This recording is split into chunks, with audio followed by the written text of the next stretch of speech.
So should we start with the late game at Old Trafford? Manchester United coming through to beat Reading by 3-1. 2 from Casemiro, 1 from Fred as well. Perhaps in a way, 2 unlikely scorers. Not the first picks if you were going to go for your first goal scorer in that game.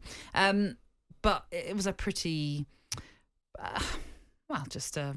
one-way traffic. Yeah, that's what I'm trying to think of, really. It was just a formulaic win, wasn't it, for Manchester United? Yeah, and Man United are on a path to a different way of how they've played from the last few seasons.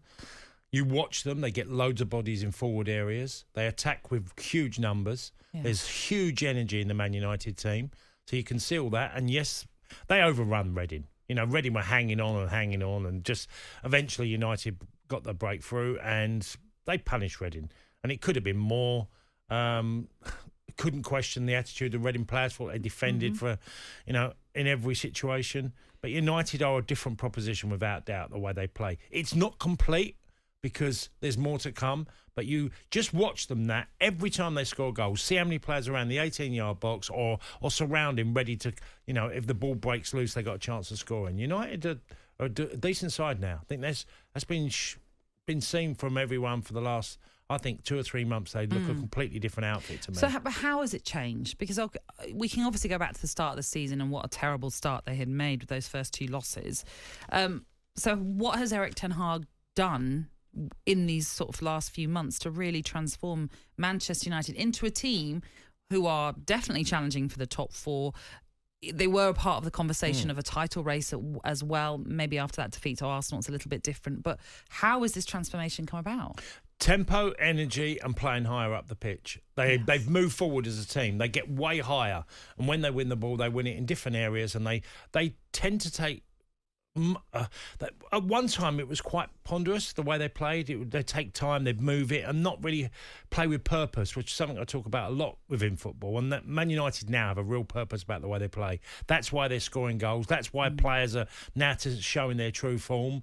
And it is showing across the board. I mean, Casemiro's been a big plus, but I think Eriksen has as well. He can keep the ball for fun. He's got great technique, Eriksen. You've seen him at Brentford, Spurs, and watched him at Inter Milan, Denmark. I mean, I was in Dublin one day for a Denmark-Ireland game, and I've got to say, Eriksen got a hat-trick and was unbelievable in the game. You could see what a natural footballer, and he wants to play higher up the pitch. And United have the energy to do that now. So it's not finished, but it's a lot better team now than they've had in recent seasons. But you mentioned Casemiro. He's had his critics, especially when he joined Manchester United. We know Graeme Souness was very outspoken about him, saying he wasn't world-class.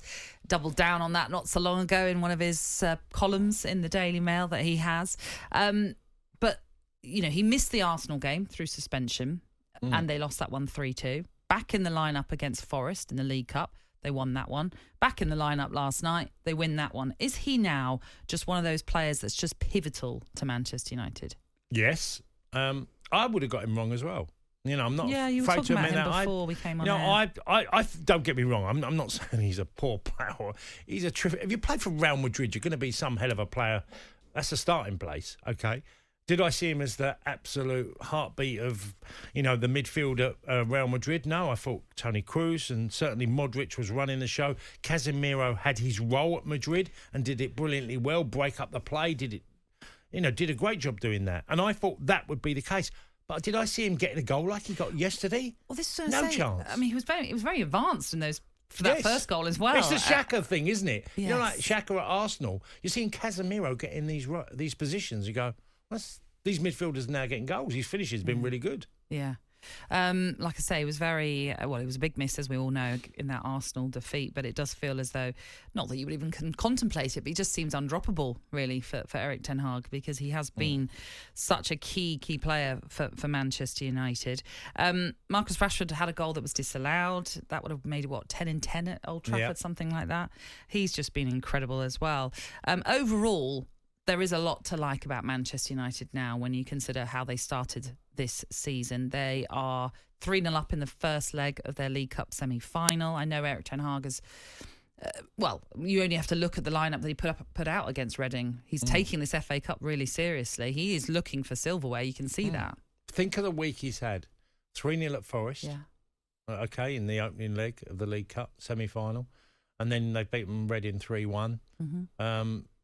Yeah, I see Ten Hag is, from afar, I've always watched his sides play, and you could never question their desire to get goals, to cause problems, and play with an intensity that makes other teams afraid of them in somewhat. And you look at that, and that's definitely happening at Man United, definitely. And you look at their record, they have scored in every game, Cass, since, okay, bear in mind there was a World Cup break, but since the 16th of October when they had a goalless draw with Newcastle, they've scored in every game. Now, they haven't won every single game.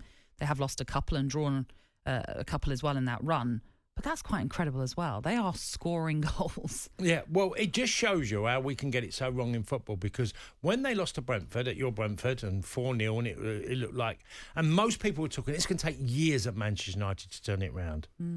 And he's turned it round. OK, it's not the team that's going to win the league this year, or I still think they're a tad short. He's turned it around big style. You still look at what's happened since. He's making it competitive. Wow, they were, I said, a few weeks back, they finished 34 points behind Liverpool in the Premier League last year. I know. It's quite a turnaround. And the turnaround has been extraordinary. And Ten Hag has been the main reason, because he knows how he wants to play. He knows the type of player he needs. And with that, he'll implement a style that will make them dangerous. But like you say, you didn't expect the impact to have been this quick, really. No, from Ten Hag. It's easy to say years, because that's a long time. You've got a lot of leeway there in that, haven't you? If you go, it's going to take 2 or 3 years, but we're talking months that you're seeing a different team. Yeah, you got to applaud and say that's incredibly well done in a short space of time. And there'll be more change this summer. So United fans are definitely looking at their team and thinking, well, what will we be like next season if we improve again from where we are now? We will be rubbing shoulders at the top end of the table.